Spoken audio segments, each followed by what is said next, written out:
We now recognize Senator Lee. Thank you, Mr. Chairman. Thank you, Judge Jackson, for being here. I want to talk today about some things you heard about yesterday. There was a lot of talk from members of this committee about judicial philosophy.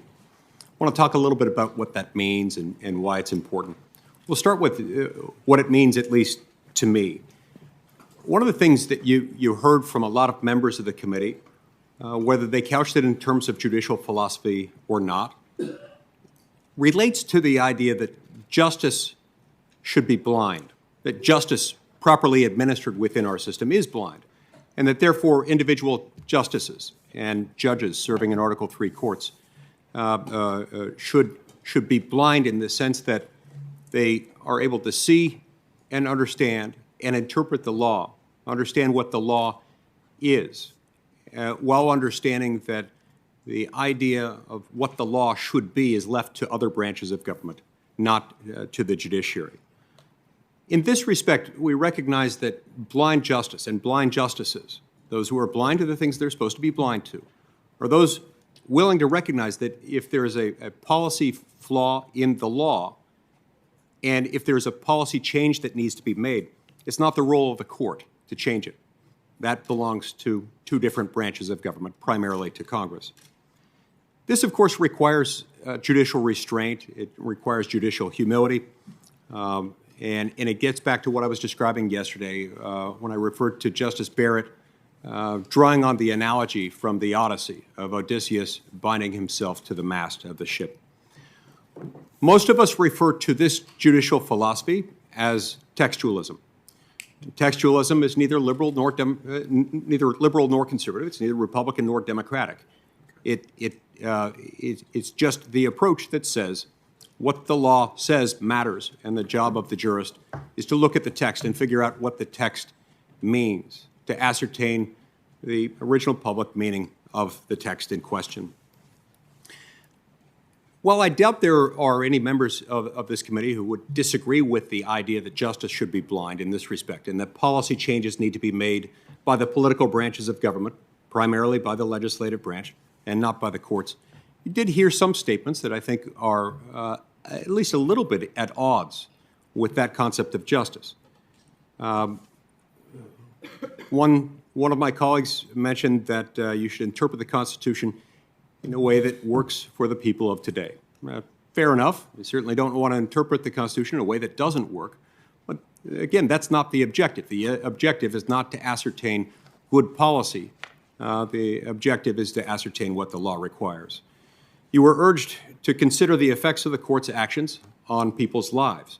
There again, insofar as this relates to policy, it's not really the job of the courts. You were admonished that you must, quote, be able to see the real people at the other end of the court's rulings, like Americans who are one Supreme Court decision away from losing their health insurance, or one court decision away from the ability to make their own health care choices. And the list goes on and on. Now, that type of judicial philosophy would have you step into the role of policymaker and decide what the law should be rather than what the law is. You also heard quoted a couple of times yesterday, quoted or paraphrased or otherwise referenced, Federalist 78, in which Alexander Hamilton refers to the difference between between will and judgment. Will, as expressed by Hamilton, refers to what the law should be. Judgment pertains to what the law is. The judicial branch has the latter power, but not the former. The legislative branch has the former, but not the latter. Judge Jackson, I'd love to get your thoughts on this discussion about what it means, what blind justice is, why that's important. Let's start with this formulation of it, though.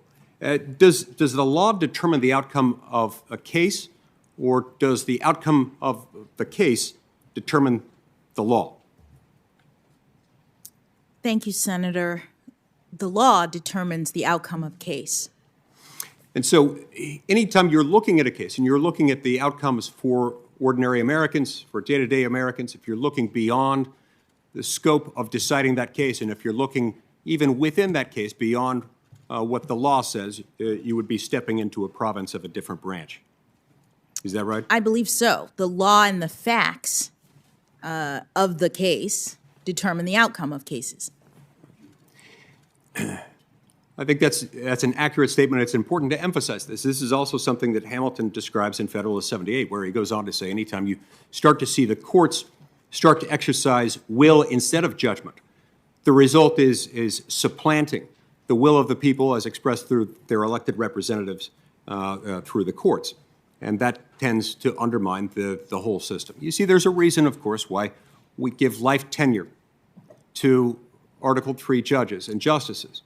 And that is because we want to make sure that they have the power, the authority, the discretion, and the confidence to issue a decision that they might not be comfortable with. In fact, a judge who always agrees with and is always comfortable with his or her own opinions is, as Justice Scalia used to say, not a very good judge. So we wanted them, you, all, to have confidence in being able to make the right decision, even knowing that you and the public at large might be uncomfortable with the result it produces. Congress makes laws that you won't always agree with. Congress is accountable to the people at regular intervals. You can fire every member of the House of Representatives every 2 years. You can fire 1/3 of us in the Senate every 2 years. We insulate judges and Supreme Court justices from that same accountability precisely for this reason. It's because political accountability is so important. This is borne out in the judicial oath, one of the oaths that you'll take if confirmed to this position as an associate justice, in which you'll swear or affirm that you'll administer justice without respect to persons, and that you'll do it faithfully and impartially. I read this to mean that you do it without consideration of external circumstances, external considerations, policy considerations, or otherwise. Now, this relates to some interaction that you and I had when you came before this committee for your confirmation to the U.S. Court of Appeals for the D.C. Circuit, where you now sit.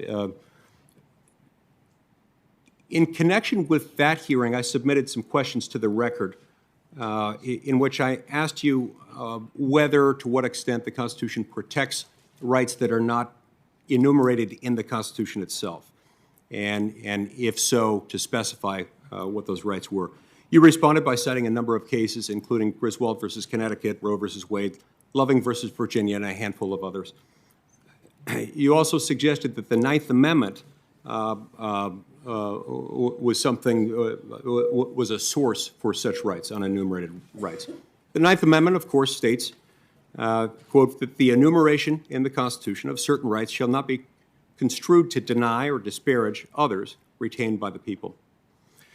Judge Jackson, what specific rights has the Supreme Court identified as flowing from the Ninth Amendment? And by that I mean specifically from the Ninth Amendment, rather than in sort of an also-ran list of other features of the Constitution that might back up a particular ruling. What rights has the Constitution identified as flowing specifically from the Ninth Amendment?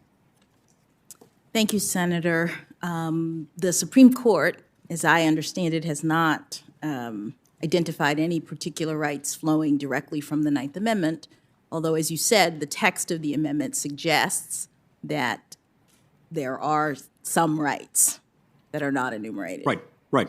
Its very existence and its very language suggests that, which opens up other questions as to how those are to be resolved. It's led to considerable debate among scholars and jurists alike as to whether, to what extent, in what way this is enforceable. Those rights are enforceable by the courts.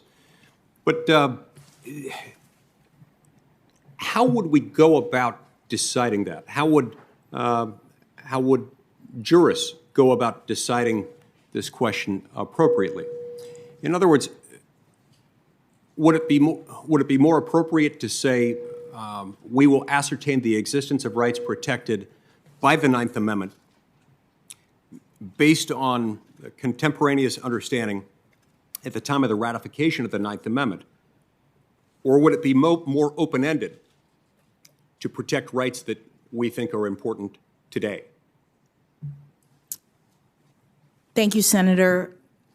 The Supreme Court now very clearly has determined that in order to interpret provisions of the Constitution, we look to the time of the founding.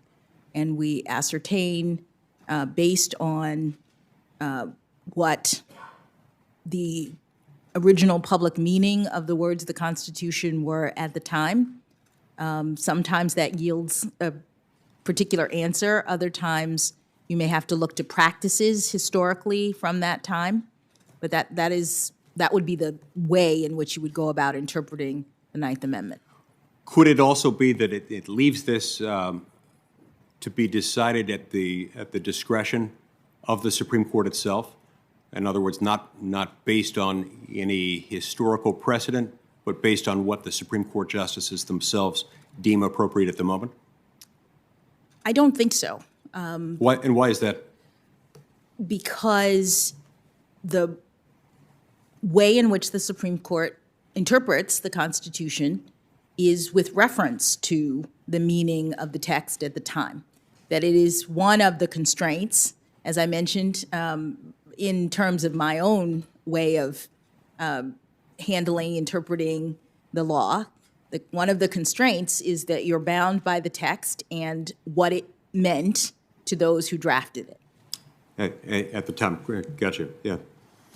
Now, on February 1st of this year, President Biden said that he was looking for a Supreme Court nominee. This was, as I recall, right after Justice Breyer announced that he would be stepping down and before he had announced whom he might nominate, that he was looking for a nominee, quote, with, quote, a judicial philosophy that's more one that suggests that there are unenumerated rights to the Constitution and all new members mean something, including the Ninth Amendment. So do you share the judicial philosophy that President Biden described in that statement? Senator, I haven't reviewed that statement, but I have not discussed anything about unenumerated rights with the president. Yes. Did President Biden ask you either about your judicial philosophy more broadly, separate and apart from the Ninth Amendment, or ask you about your approach to the Ninth Amendment? He did not. In a primary election debate that he had as a presidential candidate in Nevada in 2007, Joe Biden stated, quote, "I would not appoint anyone who did not understand that Section 5 of the 14th Amendment and the Liberty Clause of the 14th Amendment provided a right to privacy. That's the question I'd ask them. If that is answered correctly, that is the case, then it answers the question, which means they would support Roe versus Wade." I assume his reference to the Liberty Clause, I assume he's referring to the Due Process Clause of the 14th Amendment. In context, that appears to be what he's saying. Did President Biden ask you whether you agreed with his analysis of the 14th Amendment as it relates to the right to privacy? He did not.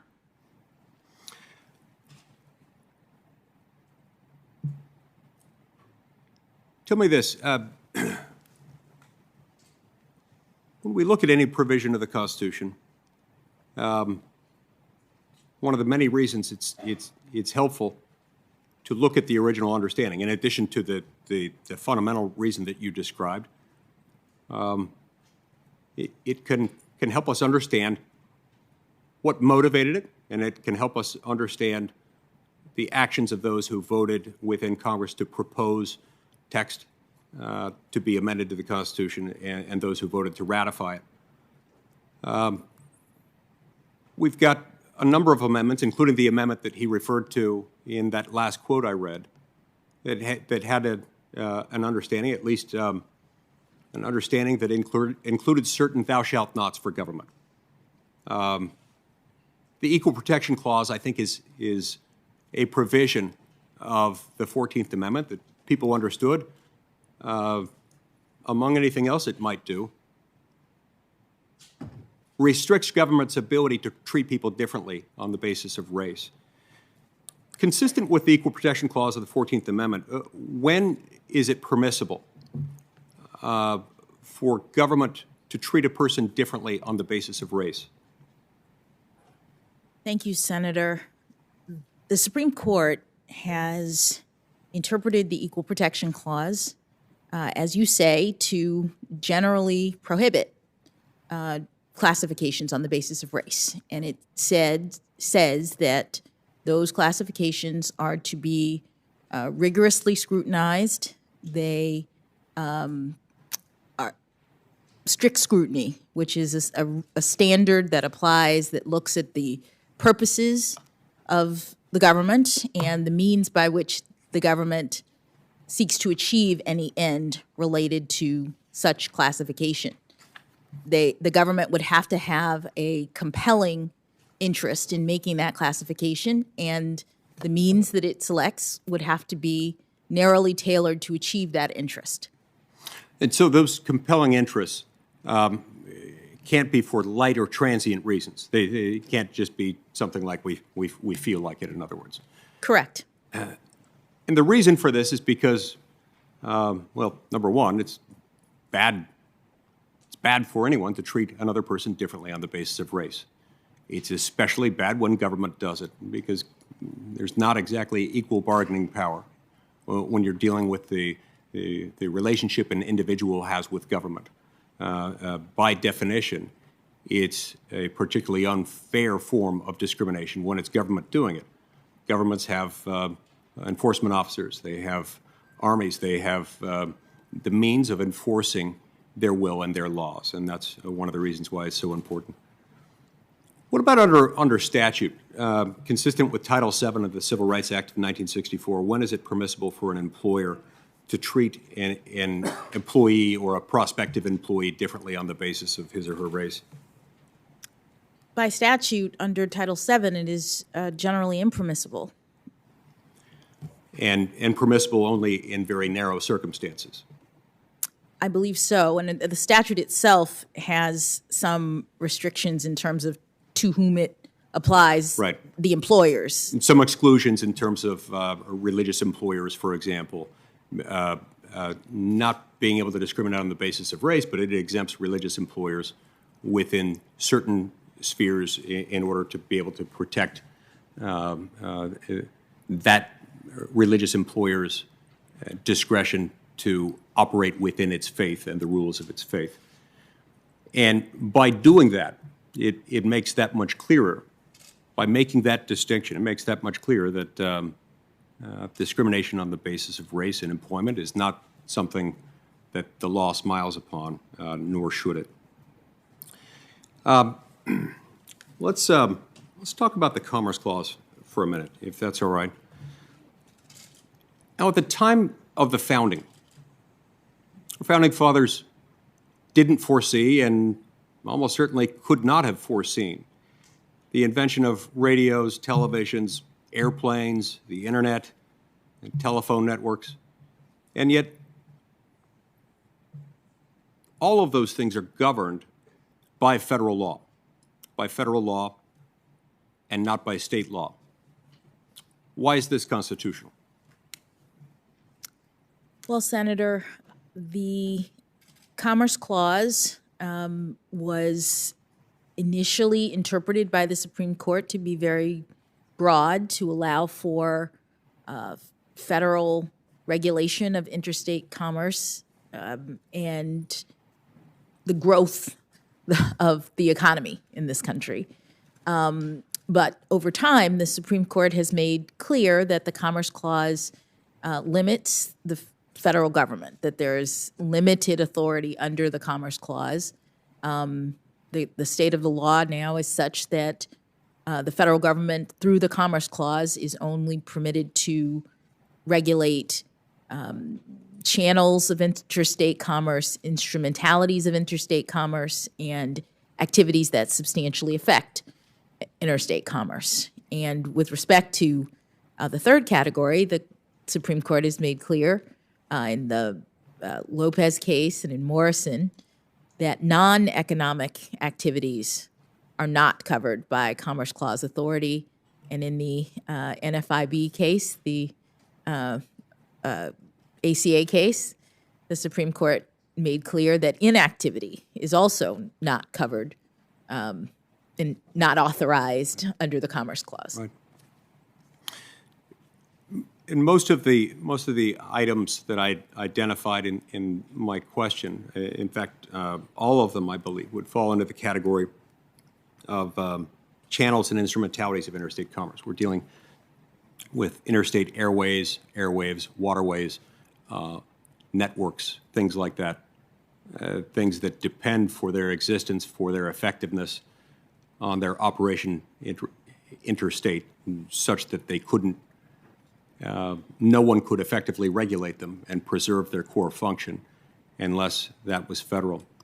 Those fit into the category of the channels and instrumentalities. With the third item that you described, the substantial effects interstate commerce, is there much of a limiting principle there? I mean, you referred to Lopez and Morrison and NFIB versus Sebelius. To my knowledge, those are the only three cases the Supreme Court has decided since its ruling in 1937 on NLRB versus Jones and Laughlin Steel, which essentially created the modern substantial effects case, the modern substantial effects standard. Those are the only three instances in which the Supreme Court identified as outside the Commerce Clause authority something that Congress had enacted. Are these meaningful constraints in your view, or are they examples of Congress just getting reckless and sloppy in the way it drafted things? Some have argued, for instance, that as long as Congress doesn't get reckless and sloppy, it can do whatever it wants under those. Do you have any view on that? Well, these cases come through the courts, so I'll be general. The fact that Congress is limited in its authority under the Commerce Clause is established law. It is a fundamental principle of our constitutional order. And those limits that the Supreme Court has recognized do carve out categories of activity that Congress is not permitted, the federal government is not permitted to regulate. Non-economic activity is a category. Inactivity is a category. Now,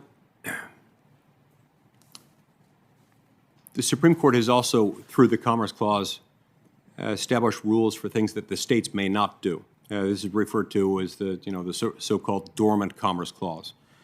The dormant Commerce Clause acknowledges the power of Congress, the exclusive domain of Congress as being regulating interstate commerce.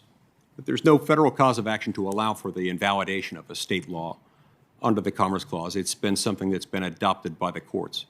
Is that an appropriate exercise of the court's judicial power, or does that amount to de facto legislation on the part of the courts? Well, Senator, I wouldn't characterize it. I know that that's what the Supreme Court has permitted. The dormant Commerce Clause is a principle that supports the interstate nature and regulation and authority of the federal government. And so states are not permitted under that doctrine to discriminate against other states, to preference their own commerce in a way that interferes with interstate commerce. I want to turn back for a moment to a line of inquiry you had with Senator Durbin earlier today when you were talking about your sentencing in these child pornography cases. I want to make sure that I understand your answer there. If I understand it, you were making the argument that your concern was that the laws in this area didn't adequately take into account the transfer of these materials by electronic means to be transmitted, received, and stored through computers. Am I understanding that correctly?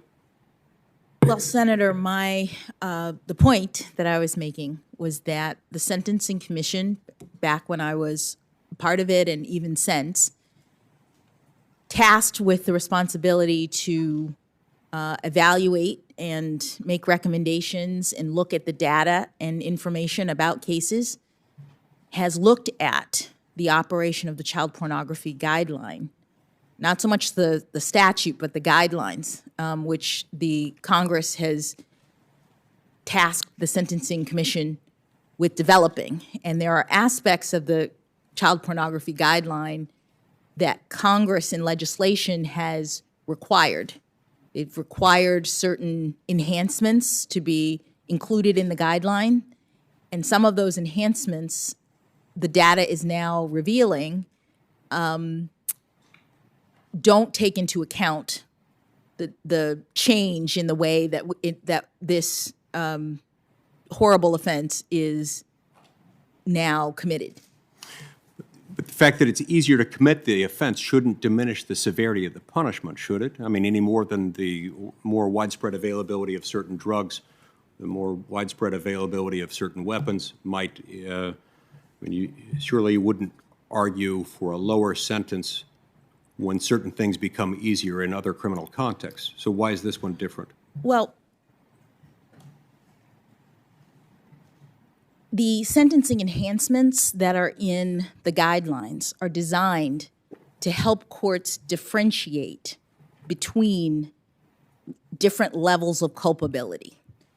Congress will say this is an offense, whatever it is, and the maximum penalty is X. And in most cases, the range is between 0 and something like 20 years that Congress gives when it establishes a penalty.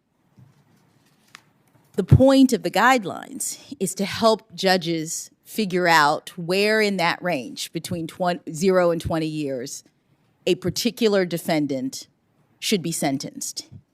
And the guidelines have gradations in them that relate to various aspects of the commission of the crime. Go ahead. Sorry. So the commission does data gathering and research to figure out how crimes are committed and what gradations should matter in terms of the range of culpability. Because the problem of not doing that or of getting it wrong is that you are not able to adequately assess and determine the differences among offenders on the scale. I understand that. And so, but in these cases, as I understand it, all 10 of the cases that we've reviewed on record where you've sentenced someone for a child pornography conviction, in all 10 of those cases, you departed from the guidelines and departed downward. It's hard for me to understand departing from those in every case you've got, because isn't a departure supposed to be grounded in a finding that it's outside the heartland of cases in that range, cases of that sort? Yes, Senator. And as I said before, these are horrible cases that involve terrible crimes. And the court is looking at all of the evidence consistent with Congress's factors for sentencing. The guidelines are one factor, but the court is told that you look at the guidelines, but you also look at the nature and circumstances of the offense, the history and characteristics of the offender. There are a series of factors. In the cases, you are also getting recommendations. And in most of the cases, I haven't pinned it all down, but in most of the cases, if not all of the cases, the government is asking for a sentence below the guidelines because this guideline system is not doing the work in this particular case. Understood. Section 230 of the Communications Decency Act provides a degree of immunity for tech companies operating in the space of being online interactive service providers. It immunizes them from certain causes of action that would otherwise apply against them. Would it be within Congress's authority to condition the receipt and availability of Section 230 immunity on those online interactive service providers operating as a public forum that is not discriminating on the basis of viewpoint or the viewpoint of those posting on them. Would that be within our authority? Senator, I can't comment on a particular issue about whether or not it is constitutional or not, but the criteria that you identify, it would be relevant, I think, as to whether or not the government is seeking to regulate along viewpoint lines under the First Amendment. That is something that is generally impermissible. Thank you, Mr. Chairman.